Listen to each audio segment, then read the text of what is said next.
Hi friends, ఇంటింటికి ఇందిరమ్మ కుట్టు machine అనే స్కీమ్ తెలంగాణ గవర్నమెంట్ కొత్తగా లాంచ్ చేయడం జరిగింది. ఈ స్కీమ్లో ఎలిజిబిలిటీ క్రైటీరియా, మీరు ఎలా అయితే అర్హులు అనేది ఈ విషయాన్ని చూద్దాము. మీరు ఏమేమి డాక్యుమెంట్స్ కావాలి దీనికోసం అప్లై చేయడానికి, ఎలా డాక్యుమెంట్స్ అప్లోడ్ చేస్తే మీకు వచ్చే అవకాశాలు మెరుగ్గా ఉంటాయి అనే విషయాలు అనేది చూద్దాం. ముందుగా ఇందులో మీ ఆధార్ కార్డ్ అనేది మస్ట్ అండ్ చూడండి.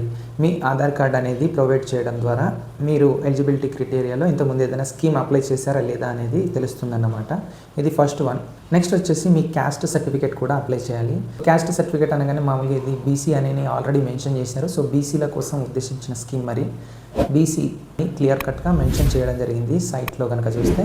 సో ఇది చూసుకోండి, బీసీ కులాలు, అన్ని కులాలు మీరు అప్లై చేసుకోవచ్చు. బీసీ కులాలు బీసీఏ, బీసీబీ, అలాగే బీసీడీ, ఈ క్యాస్ట్లలో ఎవరెవరైతే ఉన్నారో వాళ్ళందరూ ఎలిజిబిలిటీ ఉంటుందండి, అప్లై అనేది చేసుకోవచ్చు. నెక్స్ట్ వచ్చేసి మీకు రేషన్ కార్డు ఉంటుంది కదా, రేషన్ కార్డు కూడా మీరు ప్రొవైడ్ చేయాల్సి ఉంటుంది. ఒకవేళ మీరు ఇన్కమ్ సర్టిఫికేట్ తీసి ఉంటే కనుక ఇన్కమ్ సర్టిఫికేట్ను యాడ్ చేసుకోండి. అది ఈ సంవత్సరం అయి ఉండాలి. 1 ఇయర్ కంప్లీట్ కాకుండా ఉన్నది మాత్రమే వ్యాలిడిటీలో ఉంటుంది. అంటే మీ ఇన్కమ్ సర్టిఫికేట్ అనేది తీసి 1 ఇయర్ గడవలేదనుకోండి, అప్పుడు మీది వ్యాలిడిటీ ఉంటుంది. ఒకవేళ సంవత్సరం గడిచిపోతే కనుక అది వ్యాలిడిటీలో ఉండదు. సో అది కంపల్సరీ ఏం కాదు, కాకపోతే ఉంటే మాత్రం ప్రొవైడ్ చేయండి.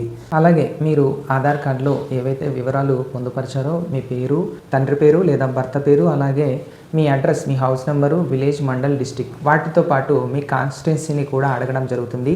ఈ వివరాలు అనేది మీరు సరిగ్గా పొందుపరిస్తే, మీరు ఫామ్ అనేది కరెక్ట్గా ఫిల్ చేసి సబ్మిట్ చేస్తే కనుక, అప్లోడ్ చేస్తే మీకు వచ్చే ఛాన్స్ అనేది ఎక్కువగా ఉంటుంది.